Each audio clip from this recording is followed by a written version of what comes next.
महत्वपूर्ण अधिनियम, यहाँ क्या लिखा गया? महत्वपूर्ण अधिनियम। तो महत्वपूर्ण अधिनियम में क्या क्या आएगा उसको आप देखिए। पहला जो बनेगा प्रश्न कि वन्य जीव संरक्षण अधिनियम, यहाँ पे आप लिख सकते हैं पूरा कि वन्य जीव संरक्षण अधिनियम। तो वन्य जीव संरक्षण अधिनियम कब आया? 1972। वन्य जीव संरक्षण अधिनियम 1972। उसके बाद आता है टाइगर प्रोजेक्ट, उसके बाद नहीं, टाइगर प्रोजेक्ट। टाइगर प्रोजेक्ट कब आता है? 1973 में, 1973। तो आपसे प्रश्न पूछेगा वन्य जीव संरक्षण अधिनियम 1972, टाइगर प्रोजेक्ट 1973, 1 अप्रैल 1973 को। पर्यावरण संरक्षण अधिनियम 1986, पर्यावरण संरक्षण अधिनियम 1986। सेबी अधिनियम 1992, सेबी अधिनियम 1992। जैव विविधता अधिनियम, जैव विविधता अधिनियम 2002। जैव विविधता अधिनियम कब का था? 2002। तो जैव विविधता अधिनियम 2002। और जैव विविधता दिवस कब मनाया जाता है? ये आपको कमेंट बॉक्स में इसका आंसर बताना है। जल दिवस, पृथ्वी दिवस और जैव विविधता दिवस, ये तीनों का आंसर आपको कमेंट बॉक्स में बताना है, क्योंकि इसके बारे में आपको बहुत ज़्यादा बताया गया। तो इसका आंसर आप कहाँ बताइएगा? कमेंट बॉक्स में। नेक्स्ट प्रश्न है आपदा प्रबंधन अधिनियम। आपदा प्रबंधन अधिनियम 2005, 2005।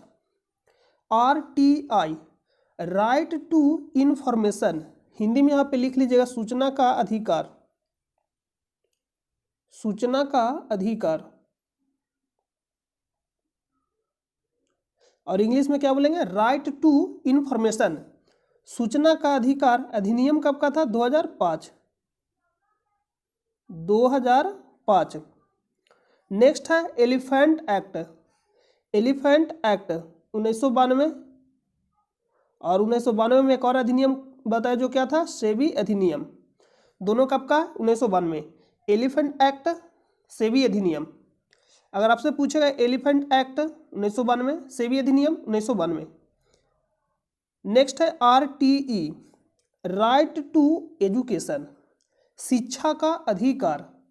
RTE, राइट टू एजुकेशन, शिक्षा का अधिकार। यहाँ पे हिंदी में आप लिखिए शिक्षा का अधिकार, शिक्षा का अधिकार, शिक्षा का अधिकार। यह अधिनियम कब का था? 2009, 2009। लागू कब से हुआ? 2010 से, लागू 2010 से।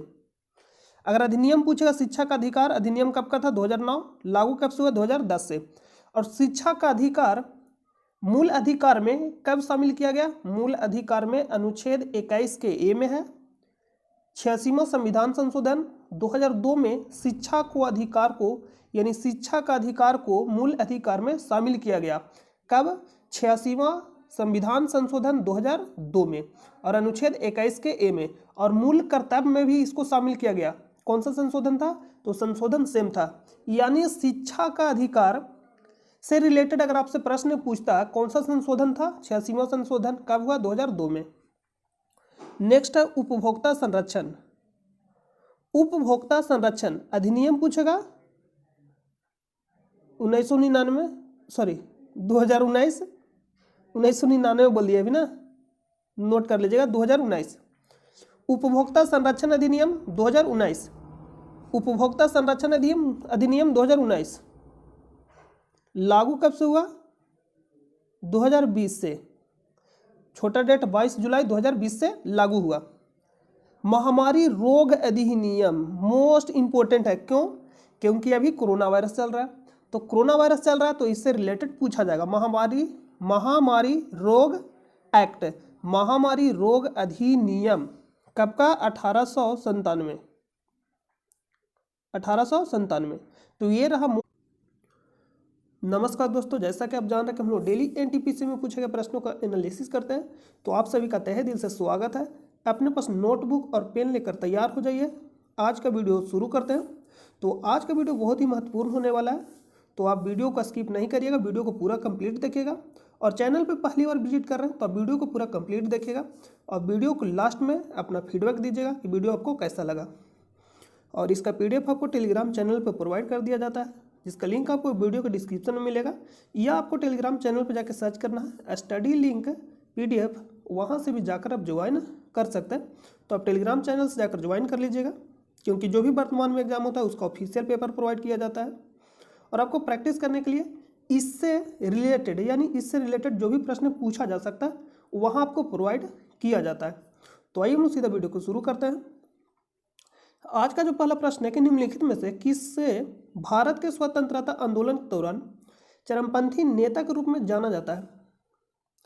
चरमपंथी कहने का मतलब है गरम दल एगो होता है, एगो नरम दल होता है। तो चरमपंथी कहने का मतलब है नरम दल, सॉरी गरम दल, उल्टी बोल दिए।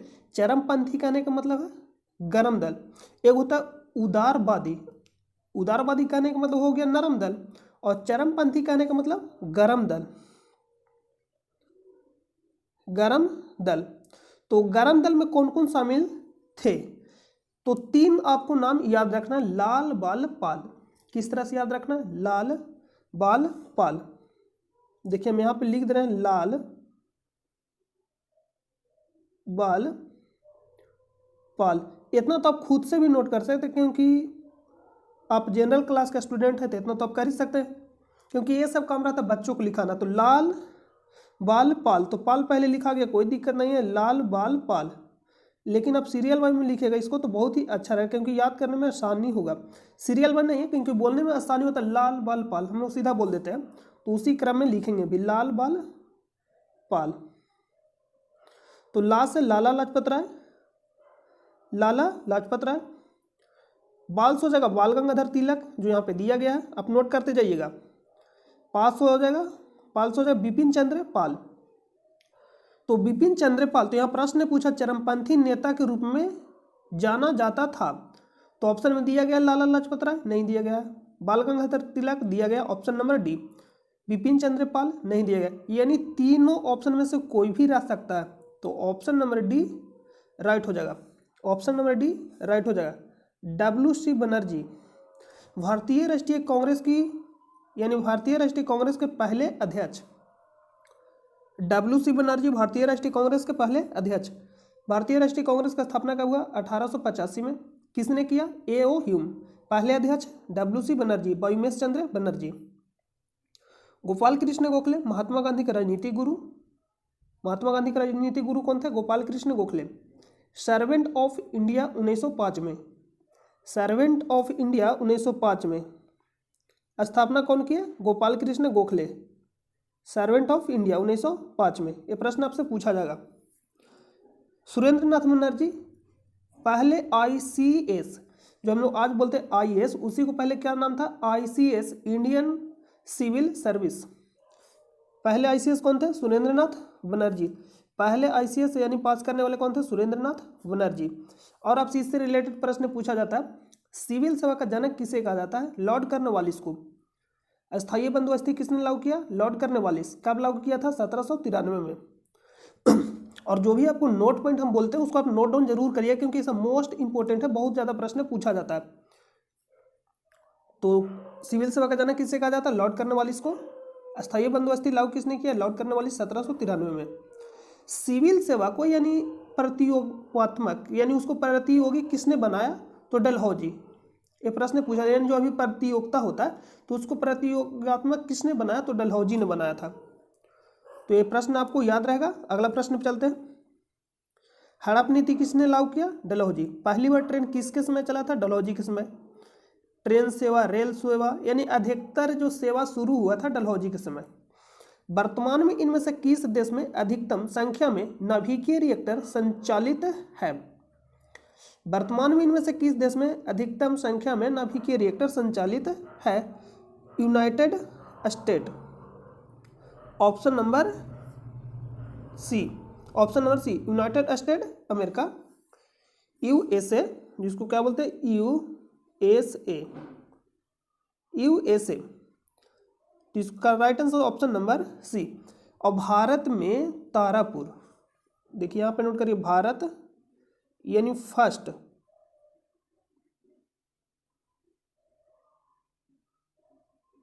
भारत में पहला नाभिकीय रिएक्टर कौन सा था? तारापुर। किसके सहायता से यानी किसके सहयोग से इसको स्थापित किया गया था? यूएसए के सहयोग से। तारापुर कहाँ स्थित स्थापित हुआ था? महाराष्ट्र में। तो आपसे सीधा प्रश्न पूछा, तारापुर कहाँ स्थित है? महाराष्ट्र में। किसके सहयोग से इसका स्थापना हुआ? अमेरिका के सहयोग से। कब हुआ था? 1972 में। 1972 में बनकर कंप्लीट हुआ था, 1972 में। तो आप याद रखिएगा, पहला नाभिकीय रिएक्टर भारत में तारापुर, कहाँ स्थित था? महाराष्ट्र में। किसके सहयोग से बना था? अमेरिका। कब? 1972 में। इतना प्रश्न याद रहेगा। और भी प्रश्न पूछा जाता है, जैसे मैं आपसे पूछा कलपक्कम, कैगा, नरौरा, ये सब सारा प्रश्न आपसे पूछा जाएगा, तो इसको आप नोट करिएगा। देखिए यहाँ पे मैप, तो यहाँ पे मैप तो नहीं लगा हुआ है, लेकिन आप नोट कर लीजिएगा, प्रश्न बहुत ज़्यादा पूछा जाता है। कैगा कहाँ स्थित है? कर्नाटक में। कलपक्कम कहाँ स्थित है? तमिलनाडु में। हम सीरिया में बोलते जा रहे हैं ऊपर से, उत्तर प्रदेश से। नरौरा कहाँ स्थित है? उत्तर प्रदेश में। उसके बाद आइएगा तो यार आपका हो जाएगा राजस्थान। राजस्थान में कौन सा स्थित है? रावत भट्टा। राजस्थान में रावत भाटा, रावत भाटा। गुजरात में आइएगा तो काकरापार। गुजरात में कौन स्थित है? काकरापार। गुजरात में कौन सा स्थित है? काकरापार। उसके बाद महाराष्ट्र में कौन सा स्थित है? तारापुर। महाराष्ट्र में तारापुर। कैगा कर्नाटक। उसके बाद नीचे आएगा तमिलनाडु। तो तमिलनाडु में दो नाम आपको याद रखना, कुडनकुलम और एक कलपक्कम। कुडनकुलम और कलपक्कम कहाँ स्थित है? तमिलनाडु में। तो अगला प्रश्न पे चलते हैं।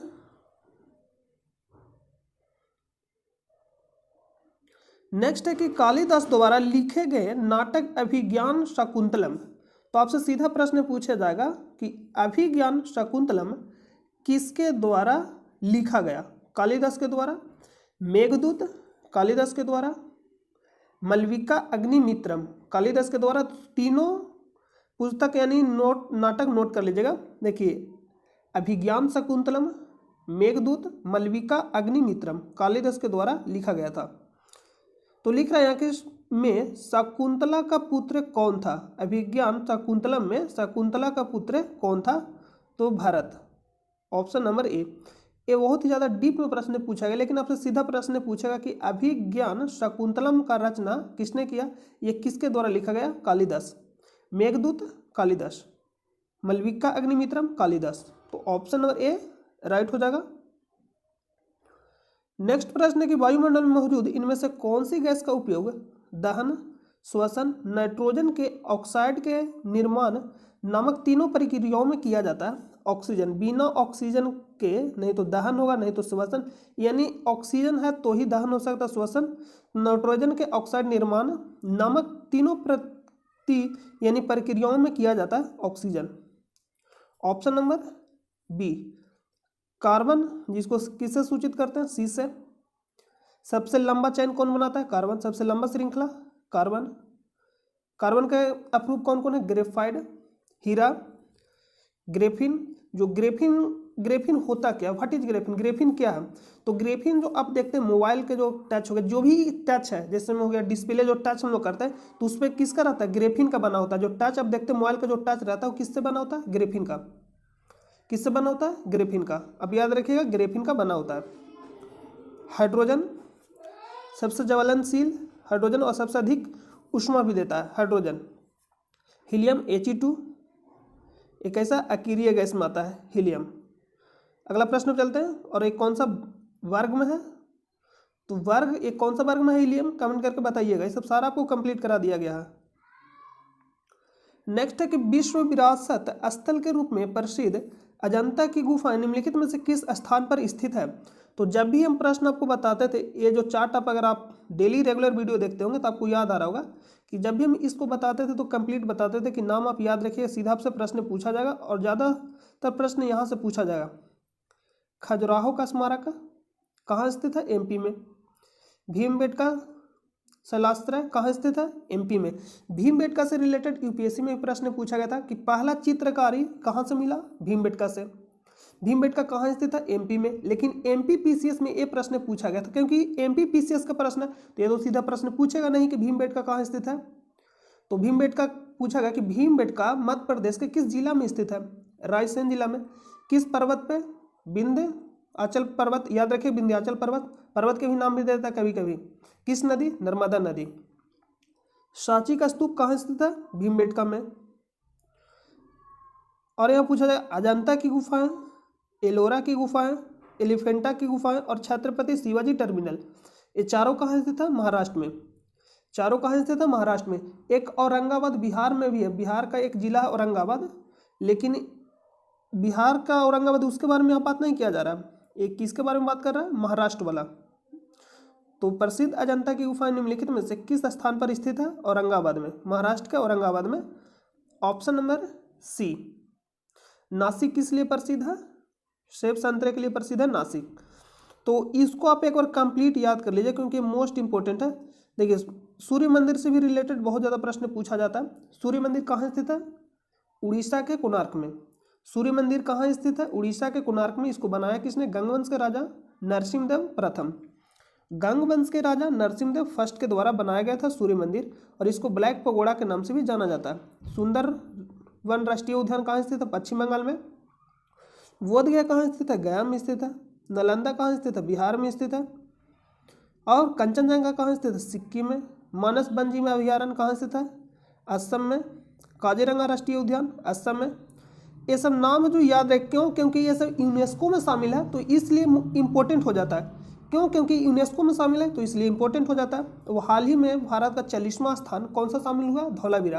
कहाँ स्थित है? गुजरात में। और एक किसका स्थल? धौलावीरा हड़प्पा, हड़प्पन सिविलाइजेशन का, यानी इंडस वैली। तो ये सब आप याद रखिएगा। इसका पीडीएफ आपको टेलीग्राम चैनल पे दे दिया जाएगा, वहाँ से आप इसको एक बार रीड कर लीजिएगा और इसको नोट भी कर लीजिएगा। इससे रिलेटेड बहुत ज़्यादा प्रश्न पूछा जाएगा। नेक्स्ट है कि खाली स्थान वैज्ञानिक और गणितीय उपयोग के लिए उच्च स्तरीय प्रोग्रामिंग भाषा है। ये सब सारा आपको कंप्यूटर से रिलेटेड मैक्सिमम प्रश्न आपको टेलीग्राम पे करा दिया गया है, तो आप वहाँ अगर रेगुलर अटेम्प्ट करते होंगे प्रश्न को तो आप इसका आंसर कर सकते हैं। Photon, option number D. और इसके बारे में भी पूछा जाता है कोबोल, इसके बारे में पूछा गया एनटीपीसी में। कोबोल का फुल फॉर्म क्या था और किससे रिलेटेड है? व्यावसायिक से। कॉमन बिजनेस ओरिएंटेड लैंग्वेज, सीधा फुल फॉर्म आपसे पूछ लेगा किससे रिलेटेड है कोबोल, तो किससे रिलेटेड? बिजनेस से, यानी बिजनेस लैंग्वेज। नेक्स्ट है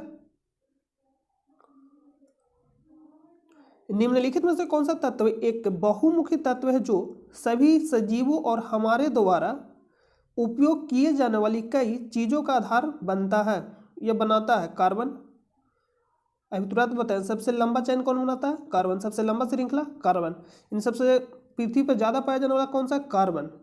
जितना भी आप पेड़ पौधे सभी में कार्बन पाया जाएगा ही। तो सबसे ज्यादा सेलुलोज, जो सेलुलोज है किससे बना था? कार्बन का। कार्बन सेलुलोज जो आप देखते हैं, सेलुलोज अगर आप जो पत्ता है उसको पत्ता को तोड़िएगा तो चिपचिपा जो द्रव टाइप के निकलता है उसी को बोलते हैं सेलुलोज। तो किससे होता है? कार्बन का ही होता है। तो सबसे ज्यादा कौन सा पाया जाएगा? Carbon. Option number A. Option number A right हो जाएगा। नेक्स्ट है कि भारी जल हैवी वाटर के नामकरण का आधार क्या है? हैवी वाटर, तो हैवी वाटर तो सबसे पहले समस्थानिक के बारे में आप जानते होंगे। समस्थानिक किसे कहते हैं? समस्थानिक के बारे में पूछा जाता है, तो यहाँ पे नोट करके लिखेगा समस्थानिक जिसका परमाणु संख्या समान हो लेकिन द्रव्यमान संख्या भिन्न भिन्न हो उसको बोलते हैं समस्थानिक, आइसोटोप। समस्थानिक किसको बोलते हैं? जिसका परमाणु संख्या समान लेकिन द्रव्यमान संख्या अलग अलग, उसको बोलेंगे समस्थानिक। जैसे में हम यहाँ पे लिखते हैं H1 to H13, तो ये क्या हो जाएगा? समस्थानिक हो जाएगा। इसको क्या बोलेंगे? समस्थानिक। देखिए यहाँ पे परमाणु संख्या समान है लेकिन द्रव्यमान संख्या अलग अलग है, इसको क्या बोलेंगे? समस्थानिक। इंग्लिश में बोलते हैं आइसोटोप। और एक होता है संभारिक यानी आइसोबार। तो संभारिक में होता है क्या कि परमाणु संख्या समान, द्रव्यमान संख्या समान लेकिन परमाणु संख्या अलग अलग, उल्टा होता है, मतलब जस्ट इसके उल्टा होता है। समस्थानिक के जस्ट उल्टा क्या होता है? संभारिक। इसमें क्या होता है कि परमाणु संख्या समान होता है और द्रव्यमान अलग अलग होता है। और संभारिक में क्या होता है? द्रव्यमान संख्या समान होता है और परमाणु संख्या अलग अलग होता है। तो हम बात कर रहे हैं समस्थानिक के बारे में। तो समस्थानिक किसे कहते हैं? जिसका परमाणु संख्या समान हो लेकिन द्रव्यमान संख्या अलग अलग हो, उसको बोलते हैं समस्थानिक आइसोटोप। तो इसको बोलते हैं प्रोटियम, ड्यूटेरियम और ट्राइटियम। हाइड्रोजन के 3 समस्थानिक, प्रोटियम, ड्यूटेरियम, ट्राइटियम। हाइड्रोजन के कितने समस्थानिक? 3 समस्थानिक, प्रोटियम, ड्यूटेरियम, ट्राइटियम। इसको आप नोट कर लीजिएगा।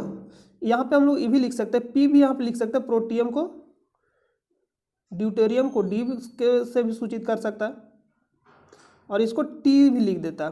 तो इसमें कंफ्यूजन आप नहीं करिएगा, एच भी आप लिख सकते हैं और पी डी टी भी लिख सकते हैं। ये हो जाएगा प्रोटियम, ड्यूटेरियम और ट्राइटियम। तो यहाँ प्रश्न पूछेगा हाइड्रोजन के किस समस्थानिक में न्यूट्रॉन नहीं होता? तो न्यूट्रॉन किसको बोलते हैं? द्रव्यमान संख्या में से जो परमाणु संख्या घटाएंगे। प्रश्न ये पूछा गया था कि हाइड्रोजन के किस समस्थानिक में न्यूट्रॉन जीरो है, यानी न्यूट्रॉन नहीं है। नहीं कहने का मतलब जीरो, तो जिसको घटाने से जीरो आ जाएगा। तो देखिए अब इसको अगर आप घटाइएगा, ऊपर वाला को क्या बोलते हैं? परमाणु संख्या। ऊपर वाला को क्या बोलते हैं? परमाणु संख्या। तो O1 में से O1 घटाइएगा तो क्या आएगा? जीरो। यानी न्यूट्रॉन का जो संख्या आएगा जीरो हो जाएगा। यानी परमाणु द्रव्यमान में से या परमाणु भार में से परमाणु संख्या को जब आप घटाइएगा तो क्या निकलेगा? न्यूट्रॉन की संख्या। तो न्यूट्रॉन की संख्या यहाँ क्या हो जाएगा? जीरो। तो ये प्रश्न पूछा गया था कि हाइड्रोजन के किस समस्थानिक में न्यूट्रॉन की संख्या जीरो है? तो किसमें? प्रोटियम। ड्यूटेरियम होगा नहीं, क्योंकि 2 में से 1 घटाइएगा तो 1 आ जाएगा। ट्राइटियम में होगा नहीं, क्योंकि 3 में से 1 घटाइएगा तो कितना आएगा? 2। तो यहाँ नहीं होगा। तो आप इसको अच्छे से क्लियर हो गया होगा, आपका जो भी आपका मतलब कन्फ्यूजन होगा अच्छे से क्लियर हो गया होगा यहाँ पे। तो प्रश्न पे देखते हैं क्या पूछा है। भारी जल के नामकरण का आधार क्या है? तो भारी जल में किसका उपयोग करते हैं? ड्यूटेरियम का, क्योंकि भारी जल का सूत्र होता है जिसको बोलते हैं heavy water, D2O, deuterium oxide. तो यह प्रोटियम के स्थान पर ड्यूटेरियम का प्रयोग किया जाता है या उपयोग किया जाता है, जो हाइड्रोजन का अपेक्षाकृत भारी समस्थानिक है। क्या है? भारी समस्थानिक है। तो ऑप्शन नंबर बी राइट हो जाएगा। ऑप्शन नंबर बी क्या हो जाएगा? राइट हो जाएगा। अगला प्रश्न पे चलते हैं। अगला प्रश्न कि इनमें से कौन भारतीय रिजर्व बैंक के पहले भारतीय गवर्नर थे? भारतीय गवर्नर पूछा गया, आप ध्यान से पढ़िएगा प्रश्न को। तो पहला प्रश्न बढ़ता है भारतीय रिजर्व बैंक। तो भारतीय रिजर्व बैंक से क्या क्या प्रश्न पूछा जाता है उसको करा देते हैं RBI। क्या बोलते हैं इसको? RBI। देखिए राइटिंग इसलिए गंदा मतलब खराब बैठता है क्योंकि हम लिखते हैं हैंड से, तो हैंड से तो राइटिंग सही लिखाएगा नहीं। तो आपको क्या करना है, जो बोलते हैं उसको आपको नोट डाउन करते जाना खुद से। RBI। तो RBI एक्ट कब का था? 1934। स्थापना कब हुआ? 1 अप्रैल 1935 को। 1 अप्रैल 1935 को। राष्ट्रीयकरण कब हुआ? 1 जनवरी 1949 को। समिति कौन सा था? यंग हिल्टन समिति। यंग हिल्टन समिति। यंग हिल्टन समिति। समिति कौन सा था? यंग हिल्टन समिति। RBI का चिन्ह क्या है? रिजर्व बैंक ऑफ इंडिया का पाम ऑयल यानी ताड़ का पेड़ और बंगाल टाइगर।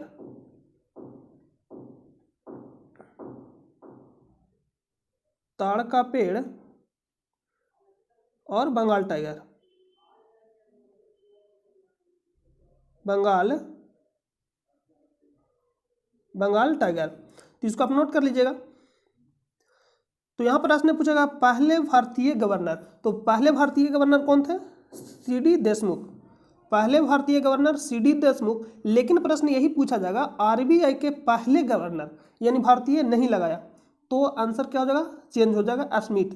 आप सीधा स्मिथ याद रखिएगा, पूरा नाम भी आपको बता रहा है। तो इसका राइट आंसर का जो ऑप्शन नंबर बी। देखिए सर अस्बॉर्न आर्केल, तो ये आप ज़्यादा नाम याद नहीं, सिर्फ इतना याद रखिएगा, सर बॉर्न स्मिथ। सर ओस्बॉर्न, यहाँ पे ओस्बॉर्न लिखा गया, स्मिथ, सर ओस्बॉर्न स्मिथ। तो आप याद रखिएगा सीधा सर ओस्बॉर्न स्मिथ, यानी स्मिथ आप सीधा याद रखिएगा। और जो पहले भारतीय गवर्नर थे कौन थे? सी.डी. देशमुख, सी.डी. देशमुख। और सिर्फ पूछेगा कि आरबीआई के पहले गवर्नर, तो सर ओस्बॉर्न स्मिथ। लेकिन प्रश्न पूछेगा आरबीआई के पहले भारतीय गवर्नर सी.डी. देशमुख, तो इसको आप नोट कर लीजिएगा। यहाँ पे मनमोहन सिंह दे रहा है, मनमोहन सिंह भारत के प्रधानमंत्री भी रह चुके हैं और आरबीआई के गवर्नर, एकमात्र प्रधानमंत्री जो गवर्नर भी रह चुके हैं और प्रधानमंत्री भी, मनमोहन सिंह। नेक्स्ट प्रश्न पर चलते हैं। चुंबकीय फ्लक्स की एसआई इकाई क्या है? चुंबकीय फ्लक्स की एसआई इकाई क्या है? वेबर। लेकिन यहाँ पे यही चेंज हो सकता है प्रश्न में क्या चेंज कर सकता है? चुंबकीय फ्लक्स घनत्व, यानी घनत्व भी लगा देगा। प्रश्न बोलेगा कि चुंबकीय फ्लक्स घनत्व का एसआई इकाई क्या है, तो क्या हो जाएगा answer? Weber per metre square. चुंबकीय फ्लक्स घनत्व पूछेगा तो वेबर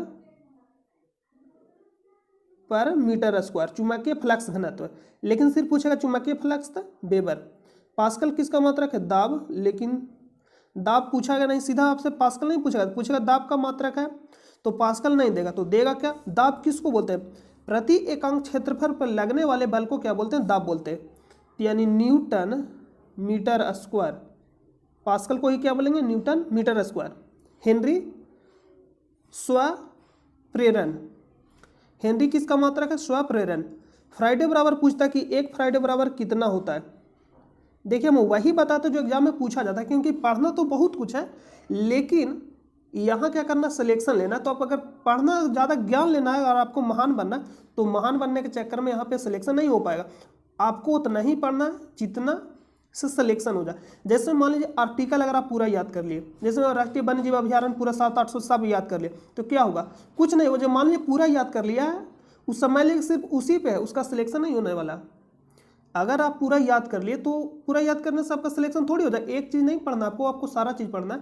तो आपको वही पढ़ना जो एग्जाम में बार बार पूछा जा रहा है। और देखिए सबसे इम्पोर्टेंट जो है किसी भी एग्जाम का तैयारी करने के लिए आपको ध्यान क्या देना है कि जो भी वर्तमान में एग्जाम हो रहा है, क्योंकि पेपर नया सीरीज से नहीं तैयार होता है, तो जो भी वर्तमान में एग्जाम हो रहा है उसका ऑफिशियल पेपर आपको डाउनलोड करना है और उसको आपको क्या करना है? कंप्लीट करना है, यानी पढ़ते जाना है जो भी वर्तमान में एग्जाम हो रहा है, क्योंकि वही प्रश्न इधर सुधर होते रहता है। तो जो भी वर्तमान में एग्जाम होता है उसका ऑफिशियल पेपर आपको क्या करना है? रीड करते रहना है। तो ऑफिशियल पेपर डाउनलोड कहाँ से करना है? तो आप हमारे टेलीग्राम चैनल से जाकर ज्वाइन हो जाइएगा, जिसका लिंक आपको वीडियो के डिस्क्रिप्शन में मिलेगा।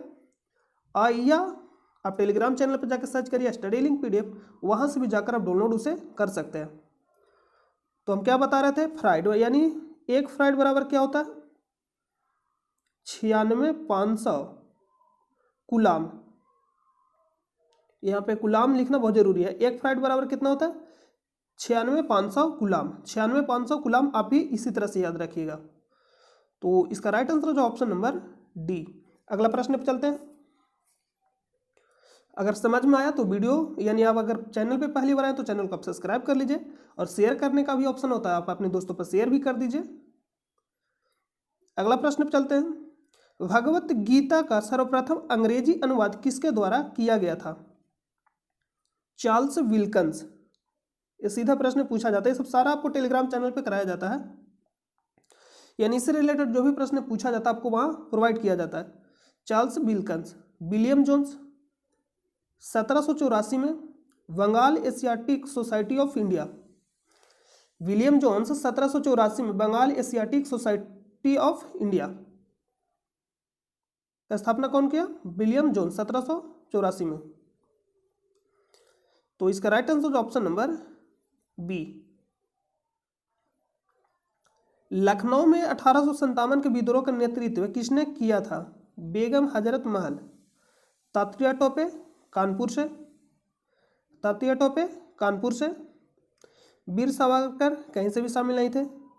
कुंवर सिंह जगदीशपुर बिहार से। कहाँ से शामिल थे? जगदीशपुर बिहार से, आप याद रखिएगा, कुंवर सिंह। अगला प्रश्न चलते हैं। 1857 क्रांति के समय वायसराय कौन था? Lord Canning. वायसराय कौन था? Lord Canning. तो 1857 से क्रांति से रिलेटेड सारा प्रश्न आपको कंप्लीट करा दिया गया। कहाँ? टेलीग्राम चैनल पे। तो आप वहाँ जाकर ज्वाइन जरूर होइएगा, वहाँ आपको डेली क्यूज दिया जाता है तो आपका वहाँ से सारा कंप्लीट हो जाएगा। क्योंकि देखिए हम जो भी प्रीवियस ईयर प्रश्न पूछा जाता है, यानी जैसे में वर्तमान में यूपी टेट एग्जाम हुआ, बिहार दरोगा का एग्जाम हुआ, जो भी एग्जाम होता है उसका ऑफिशियल पेपर देखते हैं। ऐसा नहीं कि हम मतलब महान है तो ऑफिशियल पेपर देखते हैं तो देखते हैं कि किस टाइप का प्रश्न पूछा जा रहा है, तो उसी से रिलेटेड आपको प्रश्न दिया जाता है। ऑप्शन नंबर बी राइट हो जाएगा।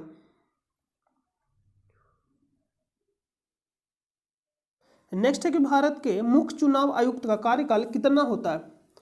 65 वर्ष या कितना होता है? 65 वर्ष या 6 वर्ष की अवधि, यानी या तो 65 वर्ष यानी जो पहले पूर्जा, जैसे में कोई व्यक्ति का मान लीजिए आयु कितना 63, तो उस समय मान लीजिए कि मुख्य चुनाव आयुक्त बना तो कब तक काम करेगा, यानी कब तक पद पे रहेगा? 65 वर्ष तक। 65 वर्ष या 6 वर्ष, यानी जो पहले पूर्जा, या तो उम्र पूर्जा या तो 6 वर्ष पूर्जा, तो 65 वर्ष की अवधि या 6 वर्ष की आयु तक जो भी पहले हो। ऑप्शन नंबर सी।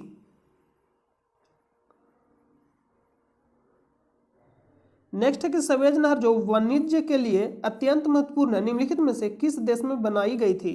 मिस्र, जिसको हम इजिप्ट के नाम से भी जानते हैं। Option number A. सवेज नहर जोड़ता है किसको? भूमध्य सागर को लाल सागर से, भूमध्य सागर को लाल सागर से, भूमध्य सागर को लाल सागर से। यहाँ पे पूरा नाम लिख लीजिएगा, सवेज नहर। ये प्रश्न पूछा जाएगा सीधा कि सवेज नहर किसको जोड़ता है? भूमध्य सागर को लाल सागर से या लाल सागर को भूमध्य सागर से, यानी किसके बीच स्थित है? भूमध्य सागर और लाल सागर के बीच सवेज नहर। ऑप्शन नंबर ए इसका राइट हो जाएगा। अगला प्रश्न चलते हैं। और भूमध्य सागर की कुंजी किसे कहा जाता है? जिब्राल्टर जल संधि को। जिब्राल्टर जल संधि को किसे कहा जाता है? भूमध्य सागर की कुंजी। जिब्राल्टर जल संधि को भूमध्य सागर की कुंजी। भूमध्य सागर की कुंजी किससे कहा जाता है? जिब्राल्टर जल संधि को। अगला प्रश्न चलते हैं। और भूमध्य सागर का प्रकाश स्तंभ किसे कहा जाता है? स्ट्रोम्बोली, ज्वालामुखी को। नेक्स्ट है कि क्रायोजेनिक इंजन में ईंधन के रूप में इनमें से किसका उपयोग किया जाता है? तरल ऑक्सीजन तथा तरल हाइड्रोजन का।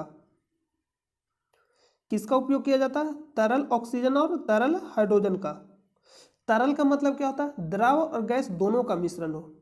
द्रव अलग है, गैस अलग है और तरल अलग है। तरल जैसे ही आप बात करते हैं, इसका कहने का मतलब द्रव के भी बारे में बात कर रहे हैं और गैस के भी बारे में, यानी तरल उसको बोलते हैं जो द्रव और गैस दोनों का मिश्रण हो। तो इसका राइट आंसर हो जाएगा ऑप्शन नंबर बी। भारत का राष्ट्रीय पुस्तकालय कहाँ स्थित है? कोलकाता में। कहाँ स्थित है? कोलकाता में। नेक्स्ट है, इनमें से कौन सा कंप्यूटर वायरस दस्तावेज की फॉर्मेटिंग को नुकसान पहुंचाता है और इसे एडिट करने की अनुमति नहीं देता है? देखिए प्रश्न आप समझ गए होंगे।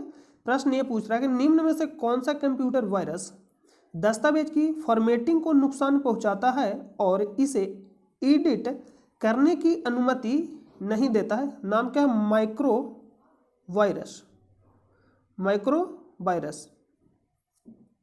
तो वायरस ऐसे भी है तो नुकसान तो पहुंचाएगा ही। वायरस का काम क्या है? नुकसान पहुंचाना। वुड के आदेश पत्र, तो आप अगर हिंदी में पढ़े प्रश्न को तो आपको समझ में नहीं आएगा, तो आप इंग्लिश वाला देखिएगा। वुड डिस्पैच किससे संबंधित था? शिक्षा से। किसके समय आया? 1854। याद करिए लॉर्ड डलहौजी का कार्यकाल। लॉर्ड डलहौजी का जो कार्यकाल कब से कब तक था? 1848 से 56 तक। लॉर्ड डलहौजी का कार्यकाल 1848 से 56 तक। लॉर्ड डलहौजी से बहुत ज़्यादा प्रश्न पूछा जाता है। एक प्रश्न पूछा, हड़प नीति किसने लागू किया? लॉर्ड डलहौजी। कब लागू किया था? 1848 में। पहली बार रेल सेवा कब शुरू किया गया? लॉर्ड डलहौजी के समय। लॉर्ड डलहौजी के समय कब शुरू किया गया था? लॉर्ड डलहौजी के समय। अगर डेट पूछेगा तो 1853। 1853 मुंबई से थाने। डिस्टेंस कितना था? 34 किलोमीटर। तो आप इसको याद रखिएगा। विधवा पुनर्विवाह एक्ट 1856। विधवा पुनर्विवाह एक्ट 1856। ईश्वरचंद्र विद्यासागर का संबंध किससे था? ईश्वरचंद्र विद्यासागर का संबंध किससे था? विधवा पुनर्विवाह एक्ट 1856। 1856। तो इसका राइट आंसर हो ऑप्शन नंबर सी, शिक्षा। वुड डिस्पैच किससे संबंधित था? शिक्षा से। नेक्स्ट है कि एक ईबी किसके बराबर होता है? एक ईबी किसके बराबर होता है? तो किसके बराबर होता है? Option number D 1024 PB, petabyte जिसको हम बोलते हैं, इसको क्या बोलते हैं? Petabyte. 1024 petabyte, megabyte, gigabyte, terabyte, terabyte, gigabyte और मेगाबाइट, और इसको क्या बोलते हैं? पेटाबाइट। इन बताया आपको एक ईबी बराबर किसके बराबर होता है? 1024 पीबी, ऑप्शन नंबर डी। अब देखिए यहां से क्या क्या प्रश्न पूछेगा। जैसे में पूछेगा कि बीट और एक होता है वाइट, देखिए हम यहाँ पे इंग्लिश में लिख रहे हैं, इंग्लिश में आप ज़्यादा समझिएगा, बीट और एक होता है वाइट, यानी कितने बीट बराबर 1 वाइट होता है? वाइट वाला नहीं, WHIT वाला वाइट नहीं, कितने बीट बराबर 1 वाइट होता है? तो देखिए इसमें छोटा कौन है? बीट, तो इसमें क्या करना, 8 से आपको गुना कर देना है। तो 8 बीट बराबर 1 बाइट, 8 बीट बराबर 1 बाइट, कितने बीट बराबर? 8 बीट बराबर 1 बाइट। जिसमें MB, तो MB तो आप यूज करते ही होंगे, MB और KB किलो बाइट, तो 1 MB 1024 KB के बराबर होता है, यानी अगर 1 MB अगर आप डेटा भराते हैं तो कितना मिलेगा आपको? 1024 KB। अगर आप 1 GB भराते हैं तो कितना मिलेगा? 1024 MB, कितना मिलेगा? 1024 MB। तो इसका राइट आंसर हो जाएगा ऑप्शन नंबर डी इस प्रश्न का। अगला प्रश्न पे चलते हैं।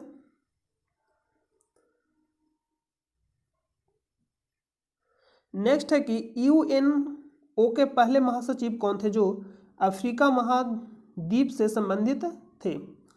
बुतरस घाली, नाम भी बहुत हैवी है, तो ऑप्शन नंबर बी राइट हो जाएगा। Winston Churchill.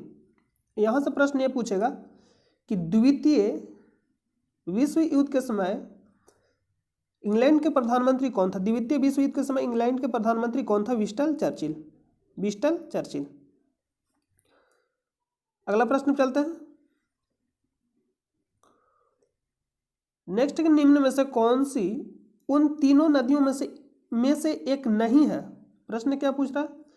निम्नलिखित में से कौन सी उन 3 नदियों में से एक नहीं है जिनका पारस्परिक प्रभाव उत्तर भारतीय मैदानों के निर्माण के लिए उत्तरदायी है? देखिए यहाँ प्रश्न क्लियर होगा कि उत्तर भारतीय मैदानों के निर्माण के लिए उत्तरदायी नहीं है, उत्तरदायी है, निर्माण के लिए उत्तरदायी नहीं है। नहीं पूछ, देखिए शुरू में यहाँ नहीं पूछ दिया, लास्ट में यह प्रश्न पूछा है निम्नलिखित में से कौन सी उन 3 नदियों में से एक नहीं है जिनका पारस्परिक प्रभाव उत्तर भारतीय मैदानों के निर्माण के लिए उत्तरदायी है? गोदावरी एक ऐसा नदी है, प्रायद्वीपीय भारत की नदी है गोदावरी, जिसे हम दक्षिण की गंगा के नाम से भी जानते हैं गोदावरी को। तो option number D Brahmaputra, Ganga, Sindhu. Sindhu का उद्गम स्थान कौन सा? मानसरोवर, और ब्रह्मपुत्र का भी इस तरह से हम आपको बताए थे। एक क्या है? मानसरोवर, इधर से ब्रह्मपुत्र नदी, इधर से सिंधु नदी और इधर से सतलज नदी। यहाँ पे कौन सा? राक्षस ताल झील जो इसी का हिस्सा है। तो मानसरोवर झील से 3 नदी, सिंधु, ब्रह्मपुत्र, सतलज। गंगा गंगोत्री से, गोमुख, गंगोत्री हिमालय का नाम है, गोमुख जगह का नाम है, तो आप याद रखिएगा इसको। तो इसका right answer option number D. अगला प्रश्न पे चलते हैं। नेक्स्ट है कि नॉर्वे के स्वालबार्ड में निर्मित अंतर्राष्ट्रीय आर्कटिक अनुसंधान बेस नी-अल्सड में स्थित भारत के पहले अनुसंधान केंद्र का नाम क्या है? हिमाद्री या हिमाद्री? हिमाद्री नाम क्या है? Himadri, option number B. और एक मैत्री है, दक्षिण गंगोत्री और भारती, किसका? अंटार्कटिका, याद रखिएगा अंटार्कटिका। भारतीय अनुसंधान केंद्र अंटार्कटिका में स्थापित होने वाला पहला कौन सा है? मैत्री। पहला कौन सा? मैत्री। दूसरा कौन सा? दक्षिण गंगोत्री। और तीसरा भारतीय।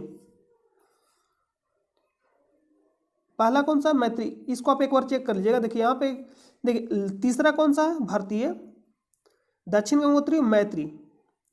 तो दक्षिण गंगोत्री शायद यहाँ पे कन्फ्यूजन हो रहा है थोड़ा सा, आप इसको एक बार चेक, ये तो तीसरा कन्फर्म है, ये तीसरा है।